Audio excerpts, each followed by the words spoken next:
Trabajo presentado por Lisa Romarigina Orgas. Alteraciones de la cognición y la conciencia. Inconsciente cognitivo hace referencia a los procesos mentales que ocurren de manera automática e inconscientes. Estos procesos incluyen percepciones, decisiones y aprendizajes que influyen en la conducta sin ser explícitamente reconocidos. Se relacionan con mecanismos automáticos que permiten la adaptación al entorno sin requerir un esfuerzo consciente y constante. Negligencia atencional es un trastorno neuropsicológico en el cual el individuo ignora o no responde a estímulos situados a un lado del espacio, generalmente el lado contralateral a una lesión cerebral, aunque este no afecta su capacidad sensorial o motora. Tipos de negligencia atencional: visual, somatosensorial, espacial. Negligencia atencional visual. La heminegligencia visoespacial se define clínicamente como la incapacidad para detectar objetos, orientarse o responder a estímulos novedosos o significativos, procedentes de regiones espaciales contralaterales debido a una lesión cerebral, no pudiéndose atribuir su origen a una alteración sensorial o motora.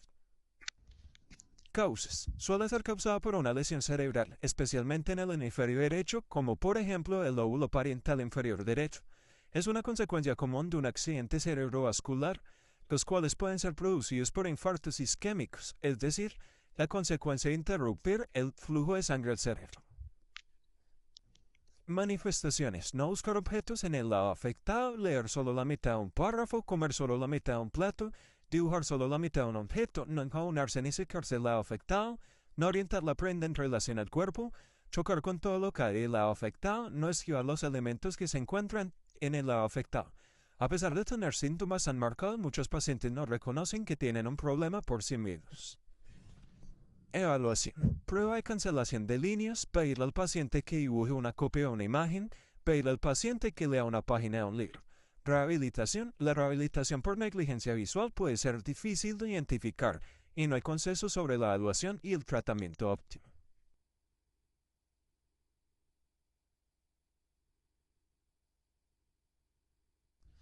Negligencia somatosensorial. Es una falta de conciencia táctil o dolorosa en un hemicuerpo asociada a daños en la corteza somatosensorial. Causas: lesiones en el hemisferio cerebral, accidente cerebrovascular. Manifestaciones: dificultad para percibir estímulos en el lado contrario a la lesión, dificultad para reconocer estímulos entre el cuerpo y objetos, dificultad para orientarse o responder a estímulos, dificultad para procesar y recibir estímulos. Negligencia espacial. Es cuando la persona presenta dificultades para reconocer estímulos entre el cuerpo y objetos, presentando problemas en actividades relacionadas con su propio cuerpo. Causas: por lesiones en ganglios basales o tálamo, lóbulo frontal derecho y lóbulo parental derecho, accidentes cerebrovasculares isquémicos, traumatismos cráneoencefálicos, enfermedades neurodegenerativas y hemorragias cerebrales. Manifestaciones: incapacidad para visualizar imágenes del lado izquierdo, no reconocer el hemicuerpo izquierdo, por lo que el sujeto afectado puede llegar a vestirse solo la mitad del cuerpo, ignorar objetos del hemisferio izquierdo, lo cual puede ocasionar que se choquen con objetos fijos. Aprendizaje inconsciente. El aprendizaje inconsciente hace referencia a la adquisición de conocimientos o habilidades sin una conciencia explícita del proceso. Un ejemplo demostrado en experimentos es cuando los sujetos mejoran en tareas sin poder explicar las reglas subyacentes. Investigaciones con pacientes amnésicos también han demostrado que pueden aprender nuevas habilidades motoras sin recordar conscientemente haberlas practicado. Evidencia: experimentos con gramáticas artificiales donde participantes interiorizan reglas complejas sin poder explicarlas verbalmente. Estudios de Reyer que demuestran mayor robustez filogenética del aprendizaje implícito frente a daño cerebral comparado con el explícito. Ejemplos. En infantes vemos un claro ejemplo de aprendizaje implícito. Esto quiere decir que adquirimos conocimientos o habilidades sin ser plenamente conscientes de ello. Pasa cuando son expuestos pasivamente al lenguaje materno y poco a poco aprenden el idioma y las reglas gramaticales sin tener plena conciencia e intención de aprender. También se evidencia cuando nos mudamos a países que hablan un idioma diferente al que conocemos. El escucharlo todos los días nos da cierta habilidad de empezar a entender y poder empezar a pronunciarlo sin darnos cuenta.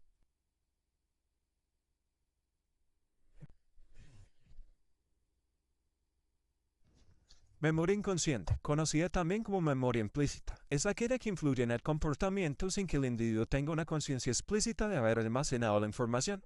La evidencia proviene de estudios de priming, donde los sujetos responden más rápidamente a estímulos previamente expuestos sin recordarlos haberlos visto antes. También se estudia a un paciente con daño a hipocampo, quienes pueden mejorar en tareas de reconocimiento sin tener recuerdos conscientes de la exposición anterior. Evidencia. Pacientes con amnesia que completan fragmentos de palabras previamente vistas aunque niegan recordarlas. Efecto de priming en personas sanas, es decir, cambios de procesamiento cognitivo, conductual o emocional, generados por la exposición previa a estímulos específicos, donde esos estímulos subliminales aceleran el reconocimiento posterior de objetos relacionados. Un ejemplo de memoria inconsciente es cuando una persona tiene un accidente de tránsito y una vez despierta en el hospital no recuerda lo que pasó. Sin embargo, adquirió un miedo que no puede explicar al pasar por el sitio donde ocurrió el accidente. Otro ejemplo es el conducir. Si bien es cierto, al principio tendrás que estar pendiente del funcionamiento de cada pedal o botón, con el tiempo estas acciones las realizas de manera automática sin ser plenamente consciente de cada movimiento mientras conduces. Disociación entre la percepción consciente y la percepción inconsciente. En la ceguera cortical, los pacientes pueden no ser conscientes de estímulos visuales en ciertas áreas de su campo visual, pero pueden reaccionar a ellos a nivel inconsciente, un fenómeno conocido como visión ciega. Disociación entre la atención consciente y la atención automática. En la negligencia espacial, los pacientes pueden no atender conscientemente a estímulos en un lado del espacio, pero pueden mostrar respuestas reflejas a estímulos en ese lado cuando no están conscientes de ellos. Muchas gracias por la atención prestada.